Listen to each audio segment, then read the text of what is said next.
I'm joined today by Debbie Verdi, uh, who is the Group Head of Diversity, Equity and Inclusion at Centrica.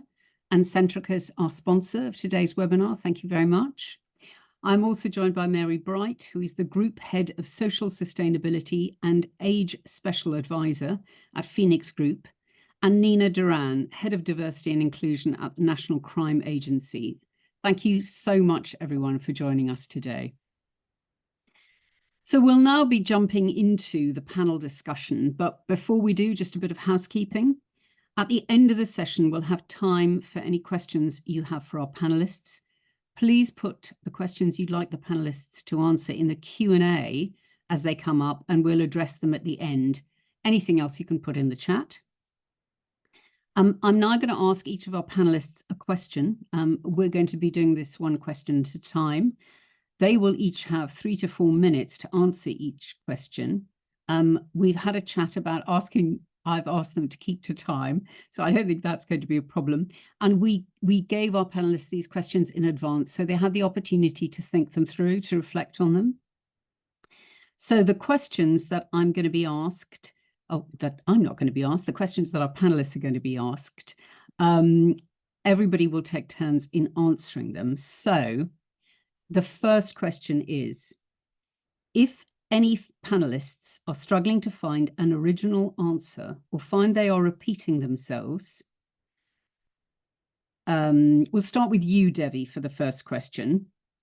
Then I'll ask you to give your answers, Mary and Nina. So Devi, how does flexible working benefit employees at the various stages of their career, and how do you encourage take-up of flexible working? Jane, thank you for the warm welcome. Really delighted to be here today. And I think delighted that actually we're able to sponsor this session. So I just want to sort of do a bit of scene setting in terms of actually who we are. I think that's really important. So Centrica, we are a multinational energy and utility provider. We're also the parent company of British Gas here in the UK and Bord Gáis in Ireland.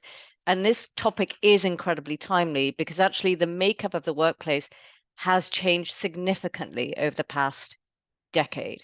And actually for us as a sector, particularly in energy, we play a vital role in really helping, what I would say the country to make a national sort of transformational change, but also to deliver the ambition because we need to build a net zero workforce. So I think that piece is just really about setting the scene right up front. We are at quite a pivotal point in our organization where we now have 4 generations working at Centrica. So why having a culture shift is key to supporting ways of working, including embedding family-friendly policies and actually supporting all colleagues.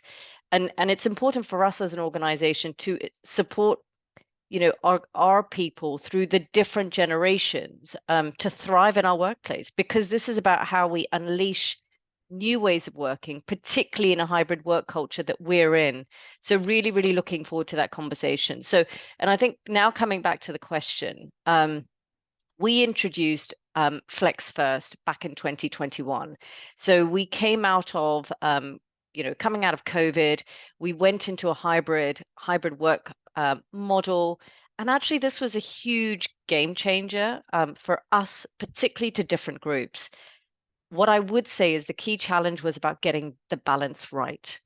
And so what I mean by that is, we now have where we're at in our organization, we've got colleagues going into offices, you've got the return of the commute, we've got, meeting colleagues face to face, and actually being also seen in the office does at times present risk from a psychological safety aspect, but there's also a greater disconnect when we think about personal lives and work obligations, and particularly for those with caring responsibilities. Yet at the same token, what I would also say is, we've also realized that it's incredibly valuable and important to our organization when we think about how we are trying to build our culture, how we also know that from our engagement surveys, we've got colleagues telling us that they do feel isolated. We've got new starters, our grads who are coming in who absolutely want to be surrounded by teams, because they want to learn, they thrive on the energy to build new relationships. So I think for us, with our policy that we brought in, which was basically called Flex First, the challenge was making sure that we were ultimately meeting our customers' needs. The teams could really deliver, so that's really important. And then actually then having the opportunity to work where and when. So for those across our professional services, our call center roles, that balance piece was key. And actually, what I would say is flexibility means different things to different people and different demographics of age. So we do expect people to be at the office at some times, but I think it comes back to the pieces as long as it doesn't impact the business and our customers, it's getting that right. On the positive side, the feedback that we've had, again from our surveys, is that, those with caring responsibilities, families with children, some roles absolutely allow school pickups to take place. So we're seeing higher engagement around there. And I'm just going to share some high level data because I think this is important. But currently, 19% of our workforce are less than 30. Our biggest demographic is in that space of 30 to 50 years. That's 62% of our workforce. 62% of our workforce. I'm just sharing some high level data.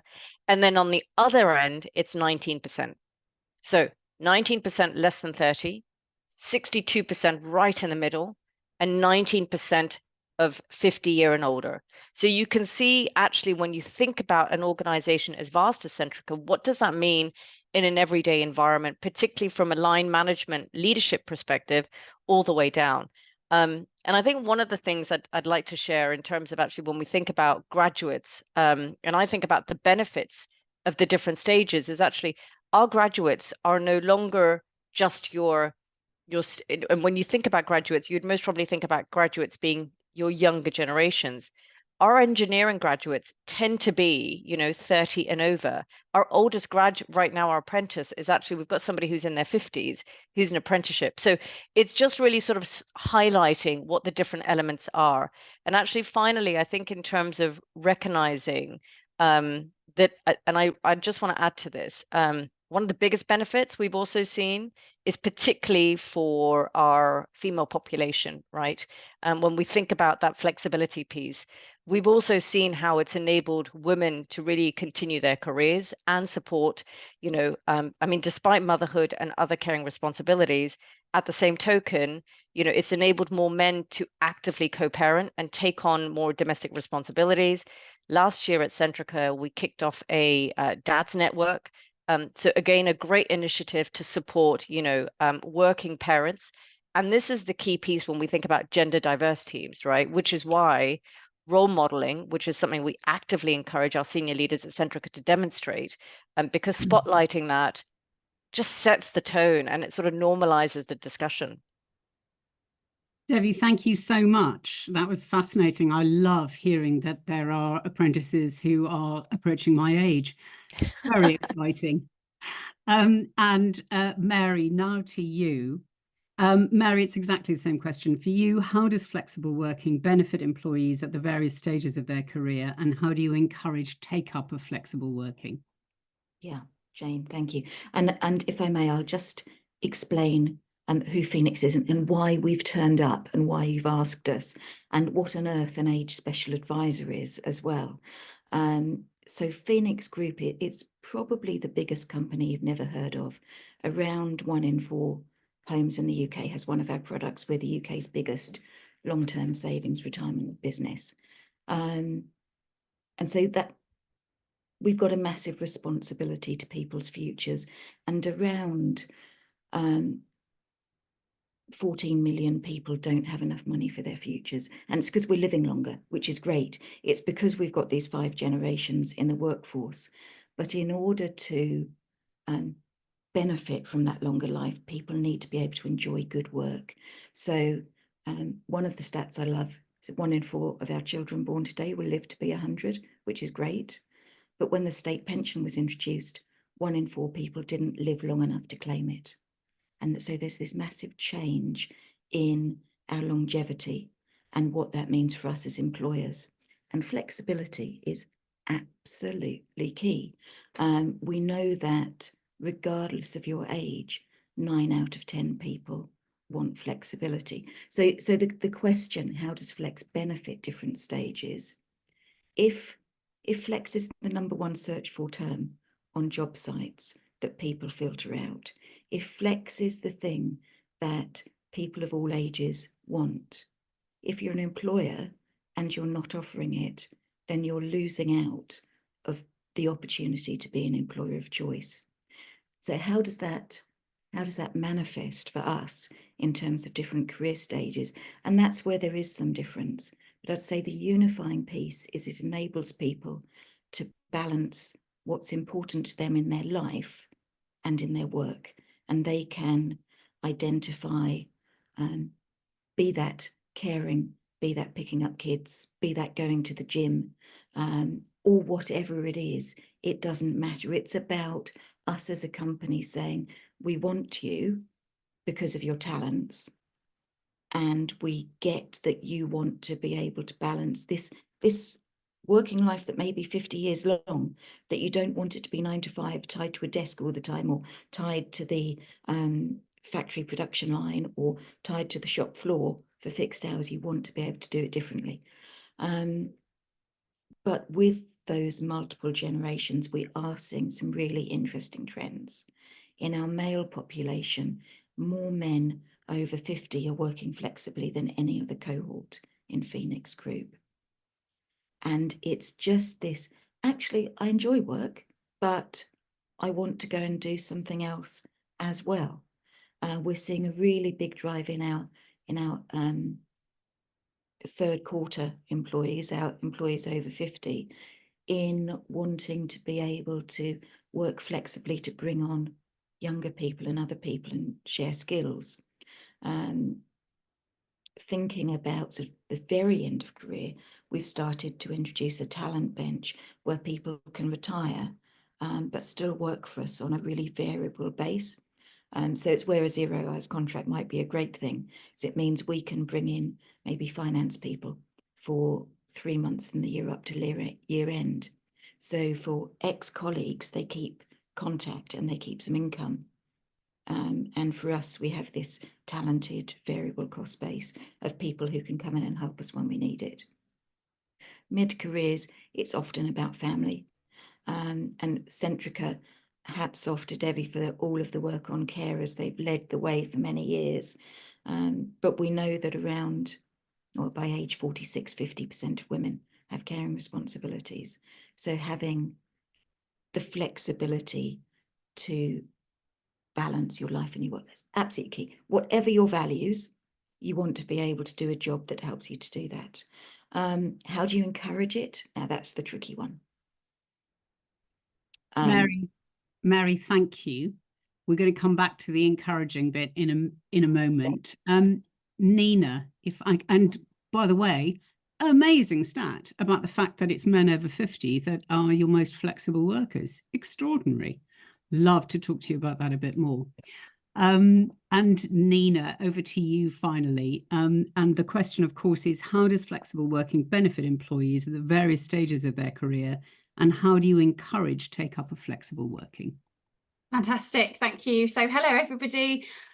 Just to kind of give you a quick overview of the agency, just to explain why it's probably really important for us as well to talk about this, is so National Crime Agency, it's got a national footprint. We've also got an international footprint. We probably made up about 5,600 people, and we have a vast amount of different jobs in the agency, ranging from enabling capabilities to operational. So that will cover a multitude of different occupations. And so we also want to be diverse as an agency, and also ensure that we are representative of the community that which we serve. And on a personal note as well, I've been in the agency, well, we're a new agency, it's National Crime Agency, but I've probably been in it for about 17 years, and I've held different roles. And so for me, it is absolutely essential that we have flexible working, or we offer flexible working options, because it's all about retaining those skills, retaining specialist skills, knowledge transfer, and also supporting people in the workplace. And so by having flexible working options, that's going to help us with retention. So we've got different policies that we'll touch on in the next question around how we can support people. But essentially, I just kind of wanted to touch on some of the work that we're doing in the agency about how we're supporting people through the different stages of their career. So one of the things that we absolutely have is all about showcasing, so promoting flexible working. How do we do that? We do it in a number of different ways.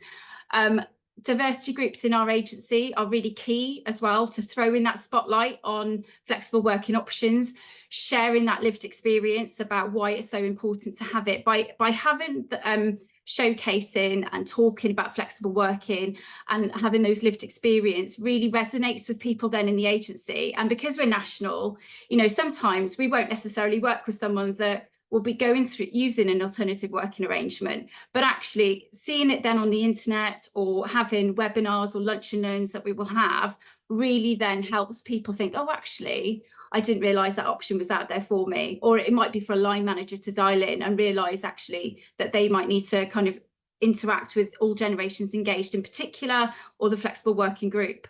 And one of the things that we noticed as well in the agency was, as national, job shares are really, really important, because, you know, we want to encourage people, especially women, to go up the agency in grade, but also about that retention of skills for people who might be going towards retirement.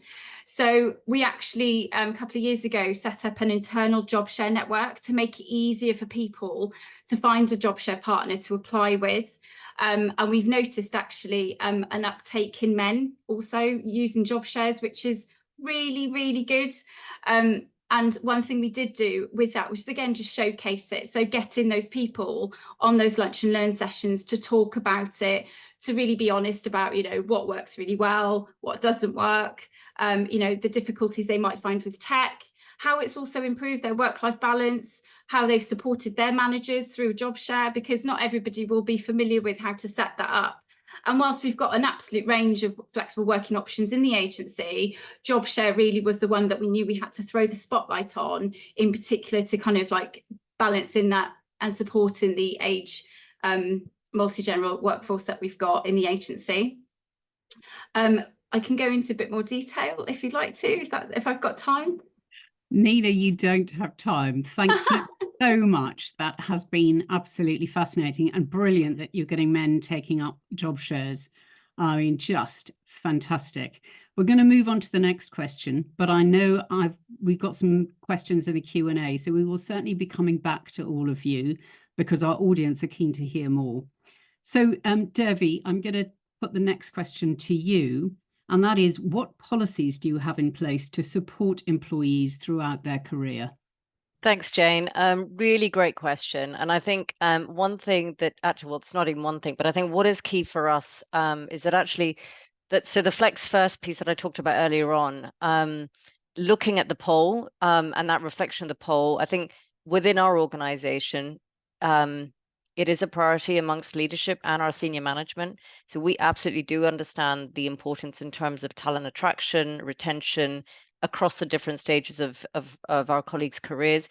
Our average length of service is in the double digits.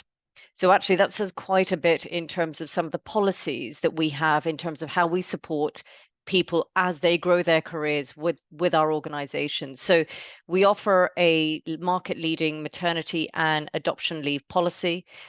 Whilst what I would say on the flip side is we have a statutory paternity leave. So where we are with that is we are working on benchmarking against other organizations, particularly those in the engineering sector, and rightly so, because we are heavily male dominated as an organization.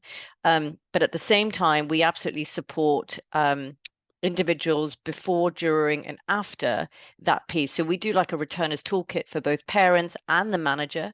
So this is where the line manager sort of piece comes in, really making sure that, you know, that there is a really smooth transition from their role and back to work at the end of the leave. And for us, it's actually demonstrating that support and that, you know, investment in their return. Secondly, we have a carers policy in place. In fact, we've had that now for over 15 years. It's quite remarkable for me to think about it. And actually, what I would say is, we're market leading with our carers policy here in the UK. We supported with the Carers Leave Act with Parliament last year, which is going to be coming in to play in April this year. And actually, that means that anybody who is a carer overnight will get paid time off. And this impacts all age groups, right? This is not just a secular for a particular age group. It can impact anybody. And then thirdly, we also offer flexible working arrangements. So I saw in the chat, there's a question there. So we offer flexible working arrangement for all employees. This is not just about carers, but it also includes new hires. And why? Well, actually, as a business, we've actually gone through a number of tough years. We've had a reorg back in 2021. We've just gone through another reorg in parts of our organization with terms and conditions. And actually, we see giving people a choice. It helps them with their well-being, Jane. It supports engagement. We know that it increases productivity. And that piece about reducing absenteeism, it also then allows us to attract talent from anywhere. So what it does is it gives us that wider pool of talent. And frankly, what I would say is, most businesses can organize themselves to accommodate flexible working. And actually, this is likely to reduce operating cost. I think ultimately, this pays and rewards. It absolutely positively impacts the bottom line. And in my opinion, this makes absolute good business sense. Finally, I think what I'd like to add is, we have a menopause and a fertility policy, which is our pathway to parenthood. So we support those that want to start a family to also when, women hit the menopause and the support that they require. So again, this is something that can happen at any stage, right? So for us, it's about how we support our colleagues at the different stages of their life. And over and above policies, Jane, we have over 10 colleague networks, which are networks that are communities of sort of groups where colleagues can come together, share and learn. And the last plug, I just want to say that within our British Gas field team, we're currently looking at term time employment opportunities and what that looks like. So it's very, very new. We're very much in the infancy stage, but actually seeing how can we attract talent that is specifically looking at term time roles. Brilliant. So that's it for me. Thank you so much, Debbie. And Debbie, just one thing to note, that the legislation that's coming in is going to guarantee 5 days, but it's unpaid leave. Yes. Yeah.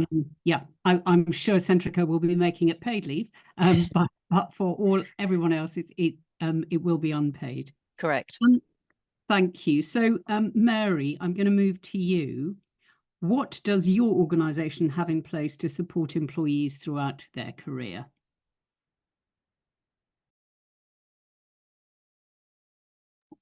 Mary, you need to unmute. I just noticed as I started speaking, sorry. So as I start off by saying, as we see flex as the big front door to inclusion, because be that disability, social mobility, caring responsibilities, flex enables us to address that. So flex underpins very many things. And similar to Centrica, we have flex at Phoenix Group. We have colleague networks, we have story sharing. We advertise it very upfront, really, really prominently in our recruitment advertising, and have it as a question in our interviews. What type of flexibility will help you do your best work? So it's trying to normalize it as much as possible. In terms of senior leadership, I mentioned our sabbatical policy.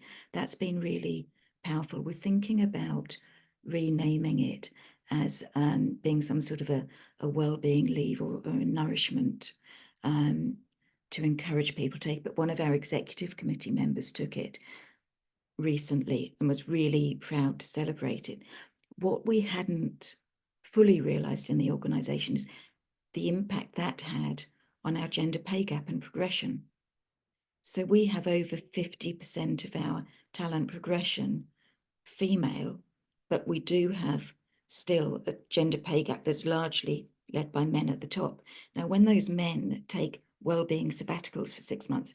Women act up, and that trickles all the way down and gives opportunities to demonstrate in an interview, actually, I did that for 6 months. I did that for 6 months. So something, a sort of an unintended positive.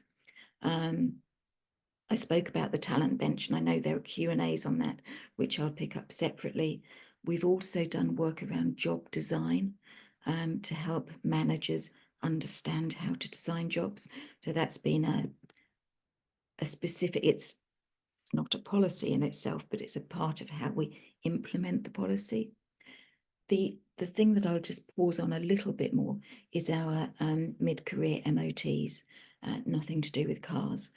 It's a career check-in on your work, your wealth, and your well-being.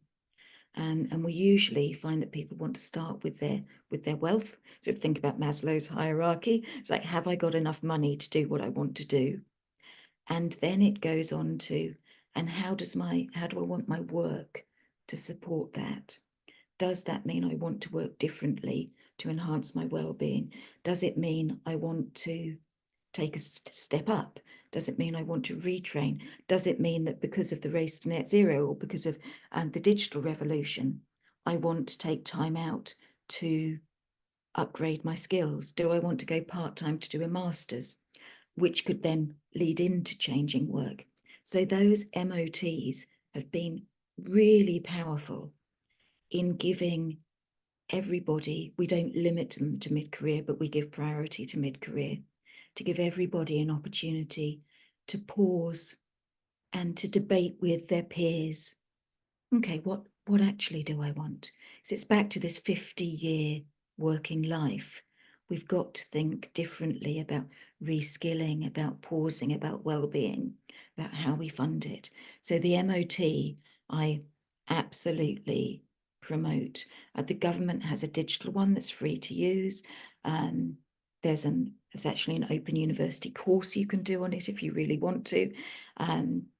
There are free apps to do it. We're happy to share our questions. Lots of ways of doing it, but the key thing is have conversations, pause, and help people to think, what do I need? What do I want? And what does that mean?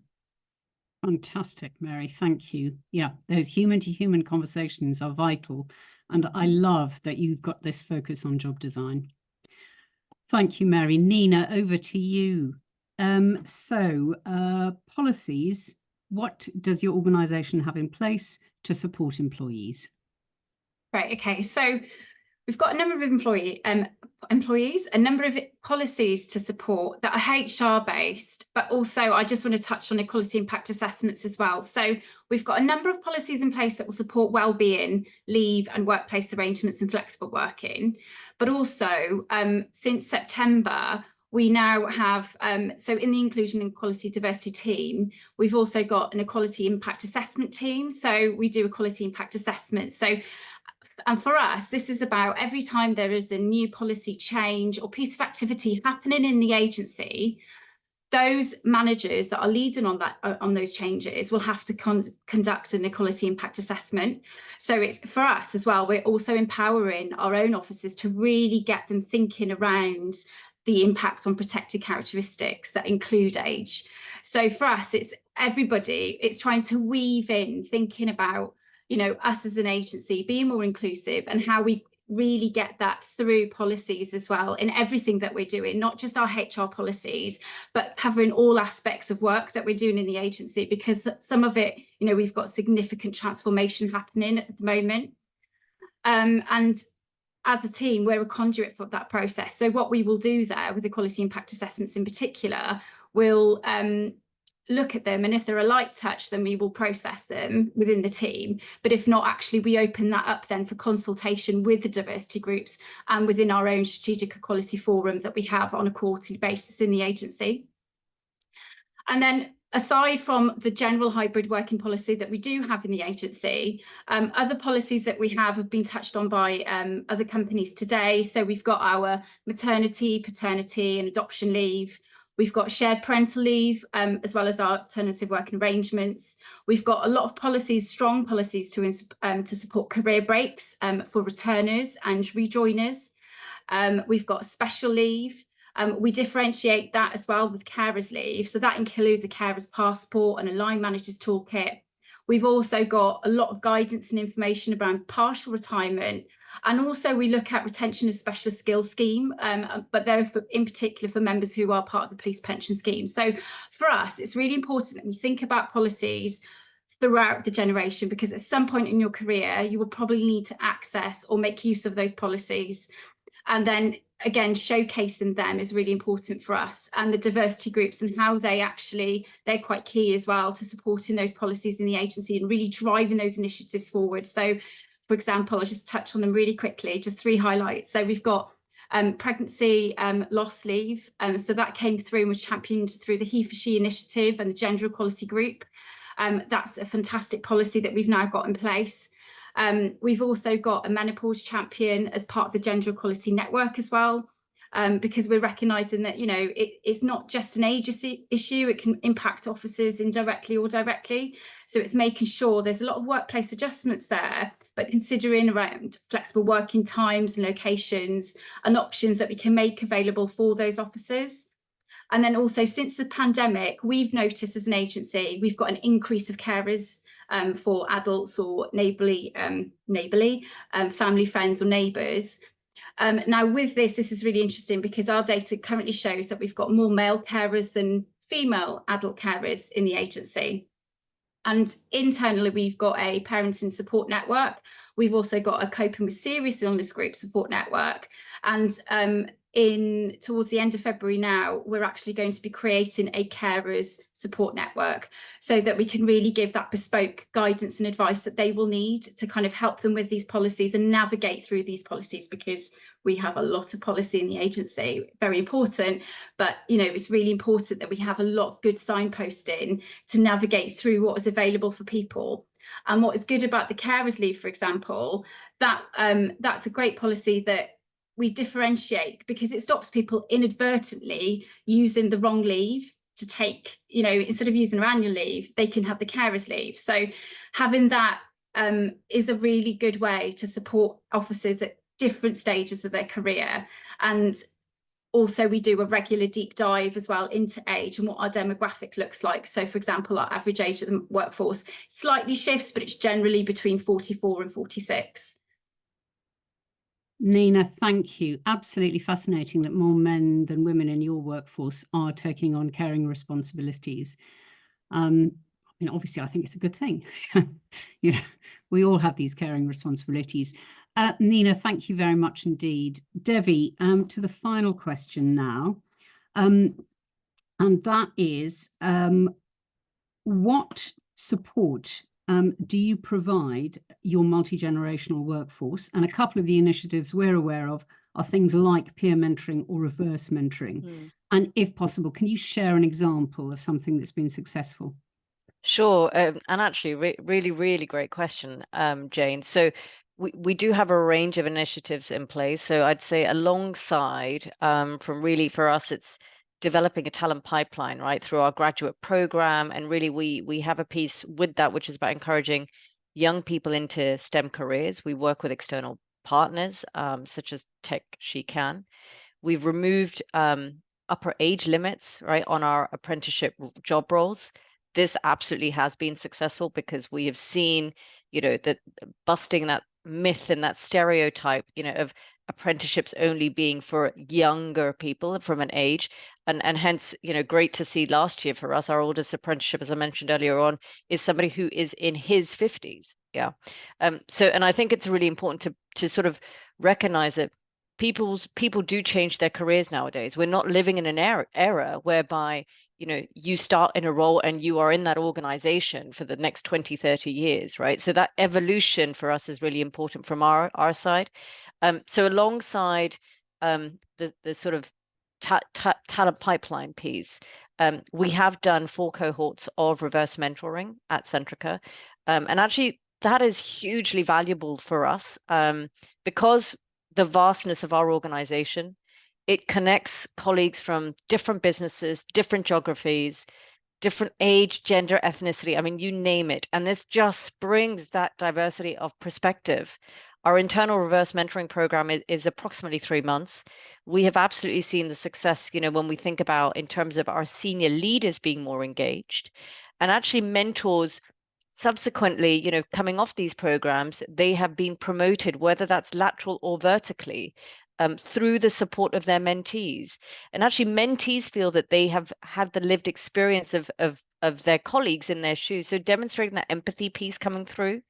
And actually the final initiative I'd like to share is that we have just recently, January, set up our second shadow board. So you might be wondering, what on earth is a shadow board? Actually, it does what it says on the tin, right? They are a junior group of colleagues. And what I mean by junior is the language. So really important here on the language. Junior is about the grading, not about in terms of age, right? So it's about a group of 10 colleagues who come together. They act as a board. They are from different business units, from different parts of our world, representing different ages, demographic, and all of that, you know, beautiful diversity put together. They share perspective and insight back up to our C-suite, so to the Centrica leadership team and our CEO, Chris O'Shea. So really bringing that, you know, insight and perspective of our business, our customers, and our colleagues to life, which is so, so valuable for us. So yeah, that's just some of the initiatives that we have at Centrica that I thought would be helpful to share. And by the way, shadow board, irrespective of size as an organization, most organizations can do that as a blueprint. Brilliant. Devi, thank you. The richness of what you're doing is just extraordinary, really bringing everybody's opinions together, or everyone's diversity together. So Mary, I'm going to ask you the same question. What initiatives can you share with us today? Yeah.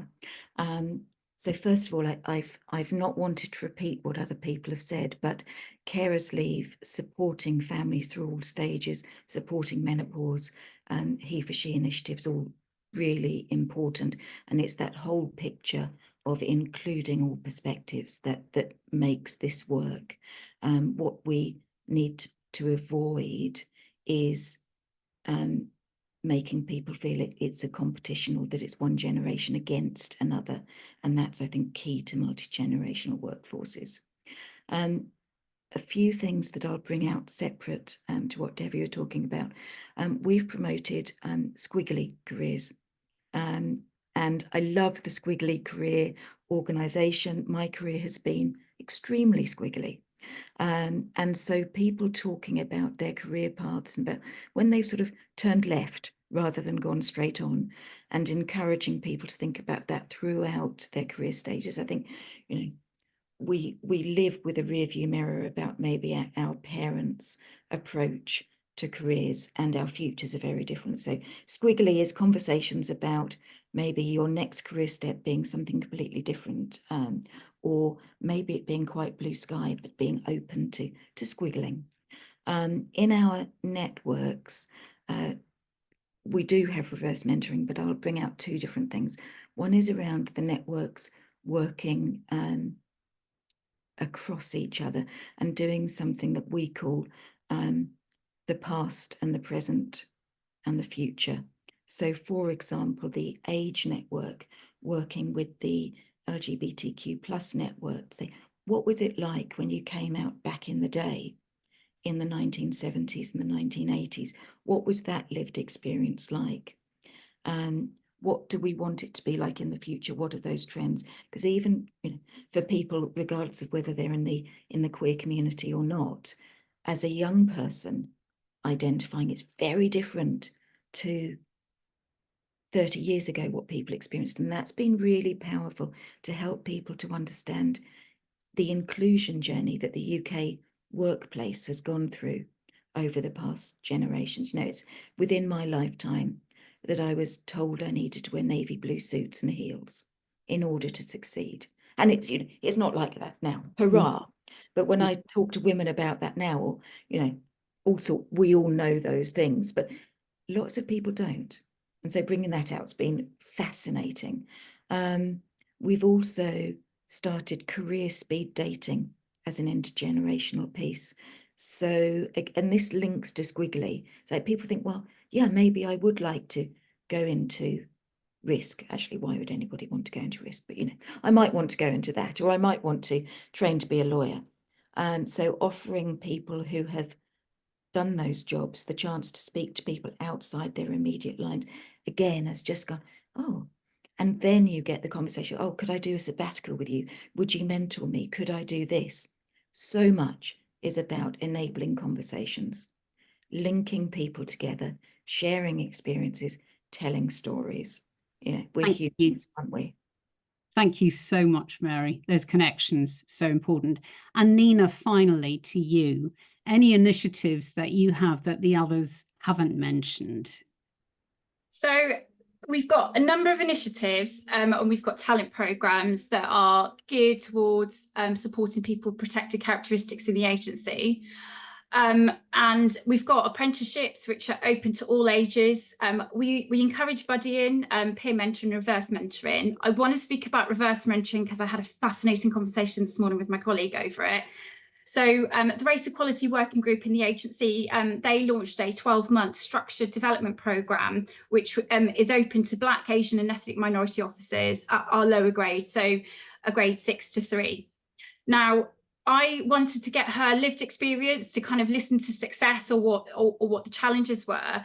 And what I found so interesting, and this is where I'll probably go off at a tangent really and not stick to the brief that I did write for this question, was that she said that actually reverse mentoring, and this probably touches on the poll earlier around getting senior management on board, was actually reverse mentoring is really key for some people in the agency, because it really lets those senior grades, those senior leaders, have a space for a confidential yet open conversation with somebody else in the agency, and having that kind of, they're able to ask questions about their lived experiences to kind of understand the challenges or the barriers that they may be facing in the agency. And what she said about it was, you know, having a clear terms of reference as well. So having a clear terms of reference with your reverse mentor, so that if it doesn't work, at least both of you can step out of it. But what she said was, it's really to help some people live in your own shoes.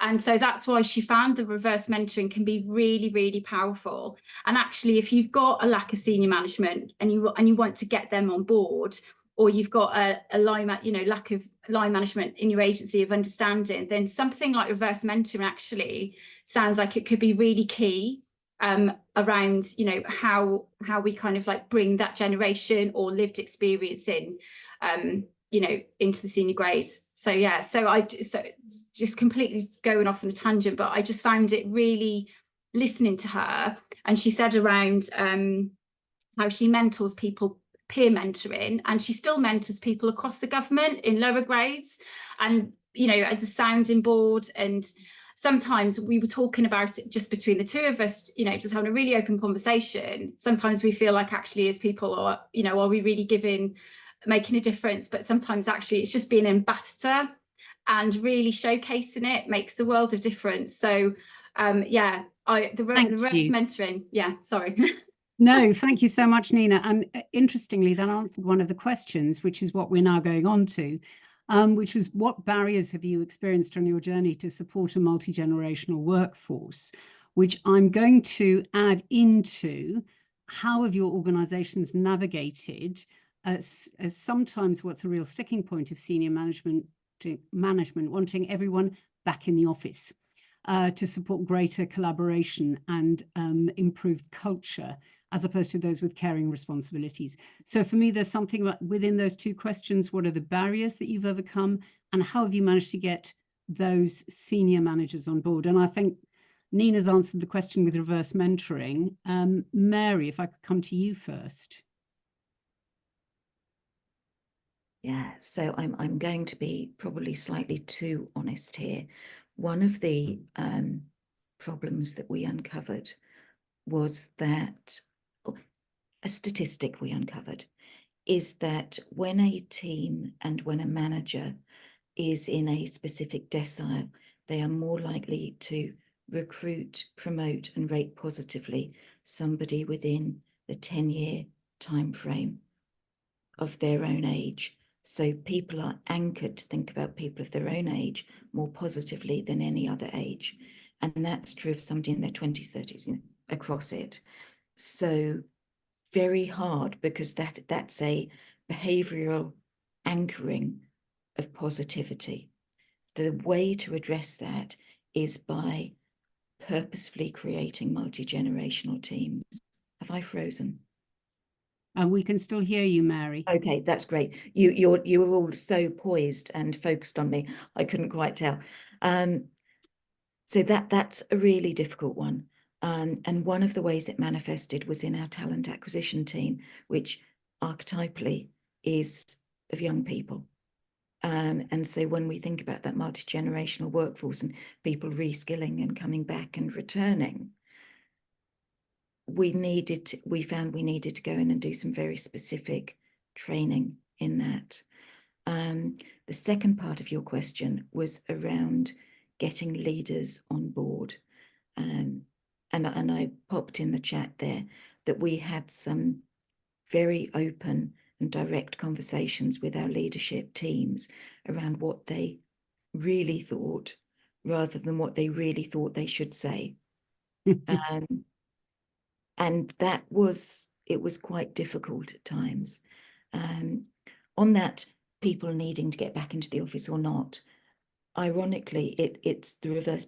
Managers were more likely to trust older, more experienced, longer serving people versus newer members of the team. So we were dealing with a managerial competence and trust rather than a mandate. And in Phoenix, we have no mandate that you have to be in a certain amount of time. Actually, with Phoenix Flex, we see that as a point of difference to attract people. So we don't have that challenge, but it is about being inclusive in how we apply it. Thank you. And Devi, for you, any issues with your senior leadership, getting them on board? To be really candid, no. And why? Because we rolled out, you know, Flex First way back when COVID hit. So we automatically went into hybrid mode. You know, our CEO works from home at times. He does panel talks from home at times. And that role modeling piece for us, that top down, that's really, really critical. But at the same time, Jane, it doesn't work for every job function. No. Right. So our engineers who are knocking on your doors, going to fix your boilers, etc., that is their job. Right. So I think there was a question, somebody talked about engineering flexibility. That isn't there, right? Let's be really clear in terms of which roles they work for. So our professional service roles, absolutely. Our trading team, we have our London office, they are wired to come together, you know, and collaborate. So they fuel on that energy. And so again, for them, you will notice that actually Mondays and Fridays, that office there's nobody there. But midweek, you cannot get a desk in there. And so I guess it comes back to what I said right at the front, it's the balance. And like Mary, we don't have a mandate as such. It is about really treating adults as adults. And therefore that culture piece, you know, in an organization is not to have the parent-child relationship, and really then creating, when you think about what an inclusive culture means, is actually how do you dial that up in your organization where you trust your teams to deliver the work, right? And it's based on the output and not the fact that they are visible. So there's that balance, but yet at the same time, important that when you do come together, it's incredibly purposeful. Yes, absolutely. Devi, thank you very much for that. Interestingly, a couple of questions about engaging Gen Z workers. Nina, I was interested to hear from you that your average age is in mid-40s. Are you recruiting Gen Z or not? Yeah, absolutely. I think it's more to do with the shift of the particular roles that we have in the agency, which is heavily geared towards law enforcement. So historically, as an agency, where we were the National Crime Squad, Customs, and then we went into the Serious Organised Crime Agency, we had a period where we had a lot of police officers who were later on in their career, and so that's why that's kind of contributed to the average age, because there was a bit of a gap at one point, because you could only join as a police officer, for example, to be operational, whereas now we have, you know, you can join at any age, at any stage, as a trainee investigator. So that's then created a bit more of a shift, and it started to lower our average age.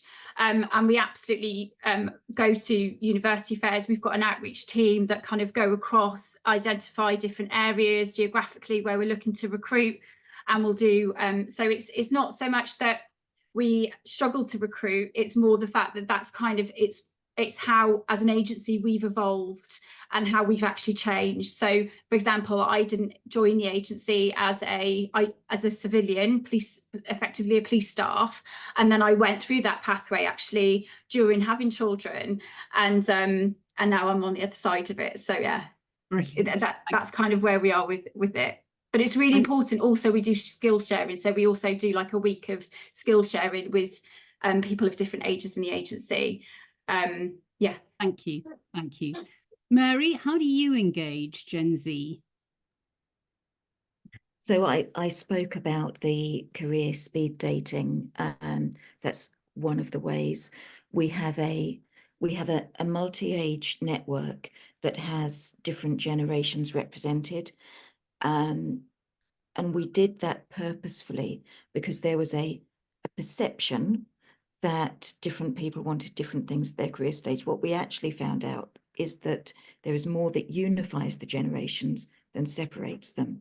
So we spoke about being able to balance what you value in your life with the way that you work. Now, what those things are might be different, but actually it's working with purpose, working flexibly, having opportunities to upskill, having opportunities to progress. All of those things are the same whatever your age. And as a woman, sometimes I feel I've never been right age. I was too young. I was too pretty. I was going to have a baby. I had a baby. I was perimenopausal. I was too old. You know, it's what is the right age? But people's desire to do a good job and to be valued as an individual, that doesn't change. Wow, Mary, what an amazing conversation to end this webinar on. Really fascinating to hear, as I think we all suspect, is that there is more that joins us than divides us, both in our work and our home lives as human beings. We do want to work well, we do want to be recognised.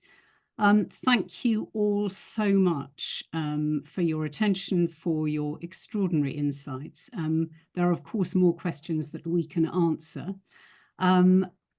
Couple of absolutely fascinating things came out. Removing age barriers, both low age barriers and high age barriers, job design, the focus on human conversations, the idea of a 50-year working life, and therefore how important it is to look at us at all of the stages of our lives. And that Flex is the #1 website job search. Absolutely extraordinary. Thank you so much. Finally, we are going to be sending the webinar recording to all of you, and we encourage you to share it with your colleagues.